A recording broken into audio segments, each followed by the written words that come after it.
वही स्वर्गीय रामविलास पासवान जी हैं। जब स्वर्णों की बात है आरक्षण की, तो सबसे पहले अगर आवाज उठाने वाला थे तो वो रामविलास पासवान जी थे। देश के दूसरा अंबेडकर कोई है, वो स्वर्गीय रामविलास पासवान है। एक जानते होंगे, जो राशन आज फ्री मिल रहा है, किसका देन है? एनडीए का देन है। और एनडीए में अहम भूमिका किसका था?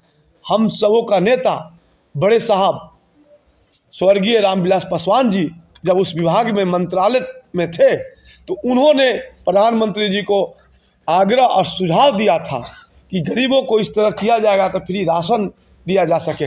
उन्हीं के आज ढांचे पर बनाया हुआ स्वर्गीय रामविलास पासवान जी के देन पर आज देश के कई करोड़ लोगों को फ्री राशन दिया जा रहा है। फ्री राशन के लोग फायदा उठा रहा है।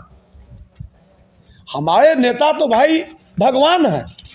स्वर्गीय रामविलास पासवान जी के आप लोग जानते भी हैं कि मंडल कमीशन में कितनी बड़ी अहम भूमिका थी। मंडल कमीशन लागू किसने करवाया? स्वर्गीय रामविलास पासवान जी का अहम भूमिका था, जिनका घर जलाया गया था।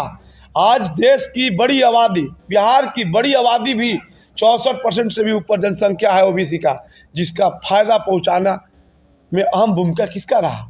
स्वर्गीय रामविलास पासवान जी का रहा, जो उन्होंने मंडल कमीशन को लागू करवाया था। वही स्वर्गीय रामविलास पासवान जी हैं। जब स्वर्णों की बात है आरक्षण की, तो सबसे पहले अगर आवाज उठाने वाला थे तो वो रामविलास पासवान जी थे। उन्होंने जब 10% आरक्षण की बात हुआ तो सबसे पहले उन्होंने वोट दिया, या देश में सबसे पहले आवाज़ उठाए थे कि स्वर्णों को भी आरक्षण मिले। जो गरीब है, जो आर्थिक रूप से कमज़ोर है, ये सबसे पहले आवाज़ उठाने वाले हमारे नेता आदरणीय रामविलास पासवान जी थे।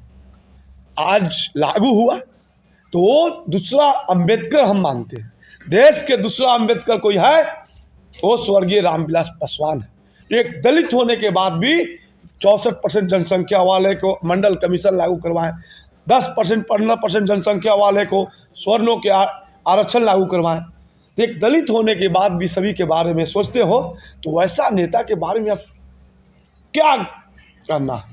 दूसरा अंबेडकर के उपाधि उनको मिला हुआ है, लेकिन दूसरा अंबेडकर की जगह उनको भी जगह मिलनी चाहिए।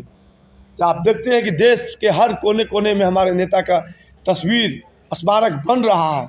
इस तरह के सोच वाले व्यक्ति को अगर दूसरा अंबेडकर को उपाधि नहीं मिलेगा तो किसको मिलेगा?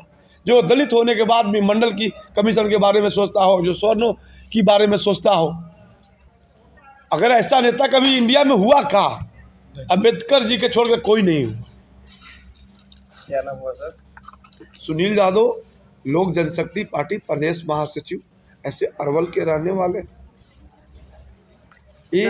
सर एक बात है, आपका बहुत ज़्यादा चर्चा में बना हुआ है। एक आपका बयान था कि जब अरवल की सीट एलजेपी की होगी तो यहाँ से महागठबंधन 11 बजे हार जाएगा। ये जनता का दुलार है, प्यार है। जिस तरह से अभी लोगों को उत्साह है मेरे प्रति, हमारी पार्टी के प्रति, लोक जनशक्ति पार्टी रामविलास की प्रति, हमारे नेता आदरणीय चिराग पासवान जी के प्रति, वो प्यार के बदौलत हम बोलते हैं। हम अपने नेता के लोकप्रियता के बदौलत बोलते हैं। हम अपने नेता के बड़े साहब रामविलास पासवान जी के कर्मों के बदौलत बोलते हैं बात।